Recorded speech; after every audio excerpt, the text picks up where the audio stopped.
We are continuing our minor league players of the year conversation with the National League West and the American League West. Let's talk about it. You are Locked On MLB Prospects, part of the Locked On Podcast Network, your team every day.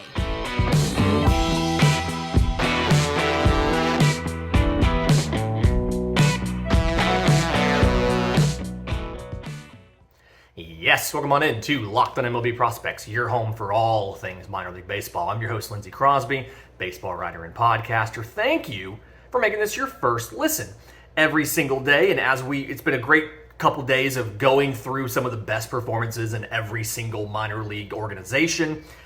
Today, we're continuing National League West and starting off with just one of the guys who we've been very impressed with at just about every single level that he's played with. For the Arizona Diamondbacks, the minor league prospect of the year, outfielder Corbin Carroll.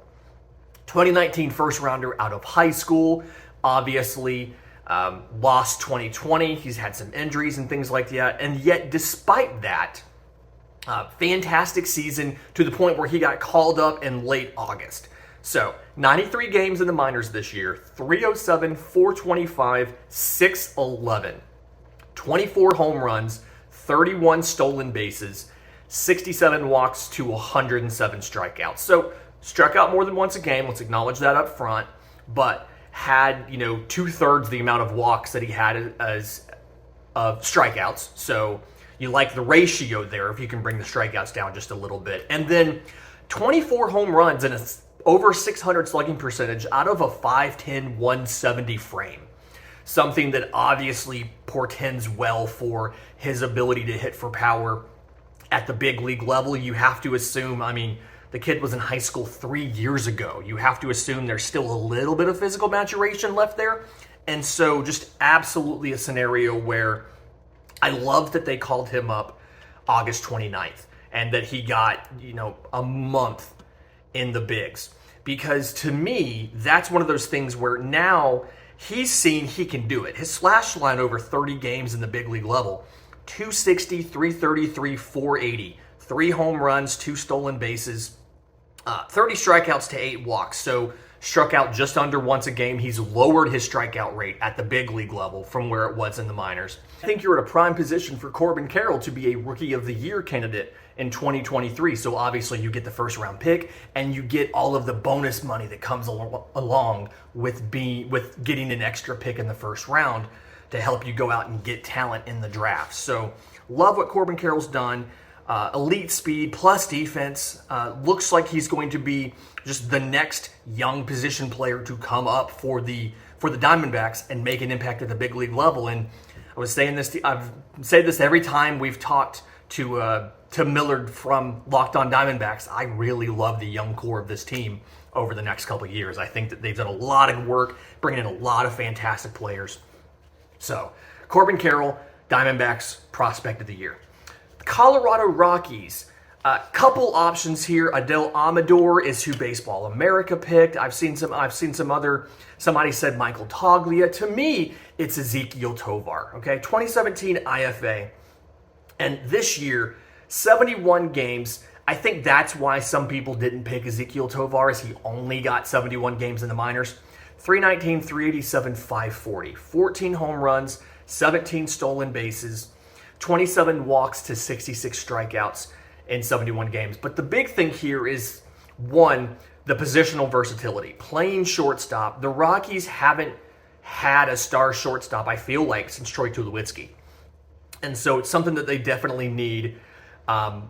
And defensively, he is as good as advertised. He is a smooth defender. He makes the routine plays look routine. He makes the highlight plays look easy. I have been very, very impressed with Ezekiel Tovar and what he has done at the big league level. The bat, I feel like, is more of a control over power right now for Ezekiel Tovar. A lot of gap power, get the ball in play, use your speed to take extra bases and things like that. But power is coming in. He did have a slugging of over 500. I feel like as he continues to physically mature a bit, it is going to come up from that. It is going to increase a bit. He is only 20 years old. Again, made it to the majors at age 20, got like 8 games.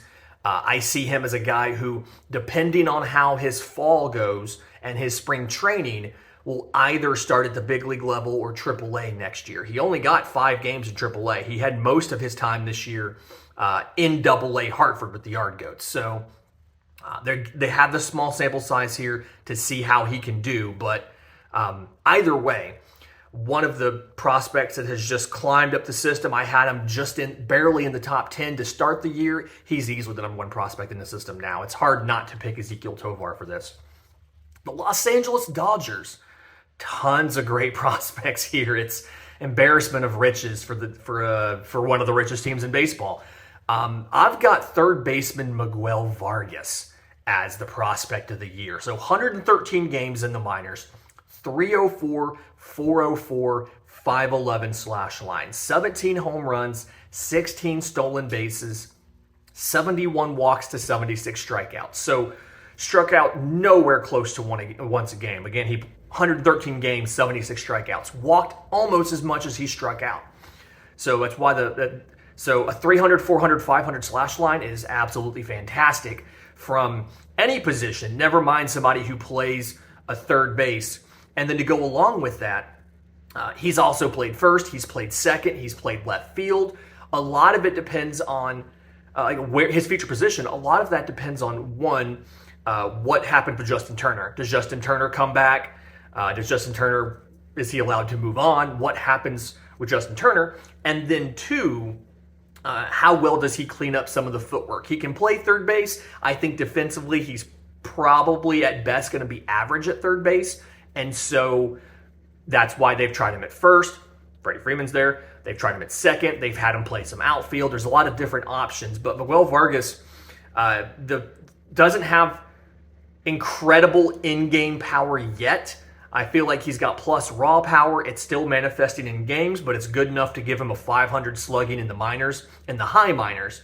And I feel like sooner rather than later is where you're going to see him at the big league level, probably out of spring training next year. Depending on what happens with some of these positions, like a Justin Turner, with where Max Muncy plays, whether Cody Bellinger comes back or not is going to kind of determine how they line up this team. But Miguel Vargas has looked fantastic all year and definitely worth the minor league prospect of the year for the Dodgers. San Diego Padres, guy who got called up kind of late in the season, got a chance to go shortstop, Eguy Rosario. Was in AAA, 124 games, 288, 368, 508. 22 home runs, 21 stolen bases. Love a 2020 year from a guy. 59 walks to 109 strikeouts. So struck out less than once a game, had half the number of walks to strikeouts, so decent ratio there. And offensively, a lot of gap power right now. Not a ton of home run power. I feel, still hit over 20 home runs, still had a slugging over 500. I feel like a lot of it, when he tries to, I'm not going to say sell out for power, but when Eguy Rosario is aiming for power, he ends up pulling the ball a little too much. The shift is going away, so maybe that starts to work out a bit, and he can make that calculus as far as, I'm going to sell out a little bit more for power, and if I pull it, it's fine because they can't overload that side of the field. But above average speed, good contact ability, so when he gets into a ball, it's going to go in the gap, he can take extra bases. And then absolute cannon of an arm. I like the fact that he can play short, he can play second, he can play third. I think that he's probably going to end up being a utility defense profile. A good idea of how I think the Padres may use Eguy Rosario, not given a comp, but a way I think they may use him is kind of like how the Padres used Jake Cronenworth. How he can play first, he can play second, he can play third. And so a guy that you can move around based on what your team needs that day, that week, injuries, things like that. But I kind of see him as a super utility guy, plays 5 days a week, moving around. I think it's fantastic. San Francisco Giants, last team here in the NL West. And for them, prospect of the year, left-hand pitcher Kyle Harrison. So 18 games this year, 3.11 ERA, 127 strikeouts to 39 walks in 84 innings. So walks were a little high, just under 4 per 9, but strikeouts were great. Almost 15 strikeouts per 9 innings. Gave up 11 home runs. For a 2020 third rounder out of high school, so no 2020 season, either in high school or in the minors for him. It's his second year of pitching in essence. He's got a plus four-seamer. He's got a plus slider. I love this slider. I think it's the best slider in the Giants system. It's got a lot of two-plane break to it. Very, very good swing and miss with it. It's truly a weapon. And then the issue that for Kyle Harrison that I think is the next step he needs to take is the arm action isn't quite as efficient as you would like. It feels like his delivery is a little bit violent, and because of the cross-body delivery, because of the arm action and the release point not always being consistent, I feel like that's why the walks are a little bit higher than you'd like. Almost, like I said, almost 4 walks per 9. So definitely something where if Kyle Harrison in the offseason can work on the consistency of the release point and the arm action, I think, one, it makes the changeup better into an actual third pitch that you can rely on, but it lets him take that next step where we can start discussing, okay, when do we call him up? When do we use him at the big league level? So Arizona Diamondbacks, Corbin Carroll, the outfielder. Colorado Rockies, shortstop Ezekiel Tovar. Los Angeles Dodgers, third baseman Miguel Vargas. San Diego Padres, shortstop Eguy Rosario. And San Francisco Giants left-hand pitcher Kyle Harrison are our prospects of the year for the National League West. In just a minute, I want to get to the American League West. Love some of these prospects. Couple catchers here. We haven't had a ton of catchers be the prospect of the year. But first, today's episode is brought to you by our friends at BetOnline. BetOnline.net is your number one source for football betting info this season. You can get the latest player developments, team matchups, news, and in-depth articles and analysis on every single game you can find. As always, BetOnline remains your continued source for all your sports wagering information. Live betting, up-to-the-minute scores for every sport out there. It's obviously, football is the big thing right now, both college and pro. Everybody's jumping into fantasy and all of that stuff. But it's not just football. MLB playoffs are coming up. You can go out there. The Aaron Judge props are done because he hit 62, but you can go out and you can look at playoff odds. Now that the playoff field is set, you can make your decisions on and place your bets on who's going to make the World Series out of each side, who's going to win the pennant, who's going to win the World Series. And then they have off-season stuff, free agents. If Judge doesn't re-sign, where does he go? If Jacob deGrom opts out, where does he go? If Trey Turner doesn't re-sign, where does he go? So head to betonline.net or use your mobile device to learn more about the trends in action because BetOnline is where the game starts. Okay, American League West. Got to start with the Astros because they won this division, running away. Prospect of the year for the Houston Astros, right-hand pitcher Hunter Brown. Been a long time coming. We've been talking about him as one of the best prospects, best pitching prospects in baseball for a while. Took him a while to get there. Perfectly fine. 106 innings this year in the minors. 2.55 ERA, 134 strikeouts to 49 walks. 5 home runs allowed. So, little bit of an issue with the walks. A little bit higher than you would love. I mean, that's over 4 walks per 9. But strikeout stuff is absolutely there, and it's very much a power pitching profile, right? 4-seamers, mid-90s, he can touch 99 with it, he can elevate it, it misses bats, it's genuinely a weapon. It is an elite weapon. Go along with that, he's got a spike curveball. He has a horizontally sweepy slider. Multiple weapons here that he can use. I think what he needs to work on is consistency of the delivery and the release point. I feel like when you see him rack up the walks and pile up the walks, it's, Hunter Brown, when he does that, it's because the release point isn't always consistent. He loses it, and either the hitter can tell what's coming or he ends up missing his spot because the ball's traveling the same, but it's coming out of his hand at a different place. So I think that's the next big thing for him to do. He's obviously got the stuff. No AAA pitcher with at least 100 innings had an ERA lower than him. I mean, he's got stuff. It's just a matter of refining that last little bit of consistency. He gets tons of ground balls with both the curveball and the slider. I mean, over half of his, it was like over 50% ground ball rate this year at Sugarland. So definitely helps with double plays. Your defense can go and bail you out if you walk a guy or let a guy get on. So he has all the tools. I just want to see that last little bit of refinement to reach your potential. But in the meantime, he was called up on September 2nd. He's been up. I expect him to get some use out of the bullpen during the playoffs and then compete for a job in spring training. Love what I've seen from Hunter Brown this year.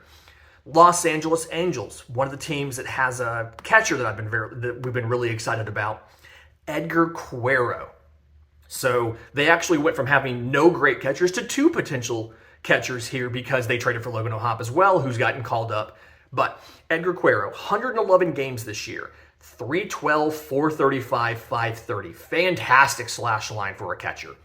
Obviously, that's a position where offensively you expect a little bit lower production. He's definitely made it work out so far. 17 home runs, 14 stolen bases, 73 walks to 93 strikeouts. Absolutely love the offense that we've seen from Edgar Quero. Now, solid defender, 25% caught stealing rate, so he's doing everything he needs to do defensively, but offensively, still tapping into that power. Got the slugging over 500. I feel like part of that is his speed. He's very fast for a catcher. He's probably average to above average speed in general. So very, speedy catcher there. But at the plate, he rarely chases. And so when he makes contact, it is quality contact because he understands this is a pitch I can put a good swing on and drive. As a lefty this year, 991 OPS. So he is a switch hitter. I like the power profile as a lefty. And I think as the power continues to come in, you're looking at a dude that could really make an impact at the big league level. So between Logan O'Hoppe and Edgar Quero, you have your catching position worked out for the next decade or so. Love what I've seen from Edgar Quero for the Los Angeles Angels. For the Oakland Athletics, catcher SheaLangoliers acquired, was the headline in the Matt Olson trade to Atlanta, and has been as good as advertised defensively. One of the better defensive catchers in the minors, 70 grade arm, great game caller, can just absolutely gun a guy down at second, and it's fantastic to watch. But offensively, 92 games in the minors, 283, 366, 510, 19 home runs, 5 stolen bases. Not anything to be excited about. It's a catcher. But 43 walks to 83 strikeouts. So struck out less than once a game, walked half the amount of time he struck out. Catcher, you're perfectly happy to see that. I feel like right now a lot of it's more gap power than a home run power, but the home run power is starting to show up quicker than we expected. Got a question about him in a mailbag a couple weeks ago, and somebody called him Langeliers, and I'm like, yeah, that makes sense. I mean, I want to say one of his first hits at the big league level was a home run. So had been a lot of gap power versus home run power, but the home run power is coming in pretty rapidly this year. So very excited to see what SheaLangoliers does for the Oakland Athletics. Seattle Mariners, who are heading to the playoffs. Love it. Right-hand pitcher Taylor Dollard. Not a very, very big name, and not somebody we've talked about on this show before, at least. But Double-A Arkansas this year, 144 innings, 2.25 ERA, 131 strikeouts to 31 walks. So 2025th rounder out of Cal Poly. The thing with Taylor Dollard is plus command, plus control, the stuff just isn't quite there yet. So I think he's always going to be a control pitcher.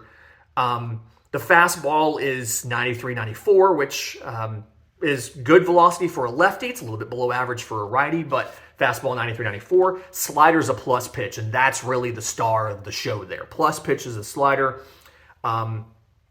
Changeup is average, and then the curveball's below average to fringe. He can use it to steal a strike every now and again, but not something he can rely on. I do want to see a little bit of improvement in the stuff. I mean, 8.19 strikeouts per 9 innings because the stuff isn't elite, but he's got great pitchability. He understands what he can and can't do with it. less than 2 walks per 9 innings. He's got great control. I feel like he's always going to be a control pitcher, but would love to see a little bit of improvement on the fastball velocity and hopefully maybe some sort of third pitch as far as can the changeup be a little bit better, maybe get to above average, or can the curveball get to average. So Taylor Dollard of the Mariners, good pieces there, is going to contribute at the big league level, may not be a star, but is absolutely going to be able to contribute. For the Texas Rangers, outfielder Evan Carter is the guy for me. So 106 games, 295, 397, 489 was so close to that 300, 400, 500 slash line that we like to look for. But 12 home runs, 28 stolen bases, plenty of speed in the profile, 64 walks to 81 strikeouts. So strikes out well under once a game, walks three-fourths of the time that he strikes out. So fantastic numbers there. And it's because great plate discipline. He very rarely chases. Evan Carter, it's rare to get him to chase something out of the zone. I would rather your strikeout be a swing and miss at something in the zone than be chasing a slider down in the way that you physically cannot reach with your bat. So love that. Defense, above average speed. I feel like the arm it's average, but it works in either corner. So he can play center field, maybe a little bit stretched there at the big league level as far as if you're looking for above average production in center field, but can play center. Again, I like the profile to fit either corner.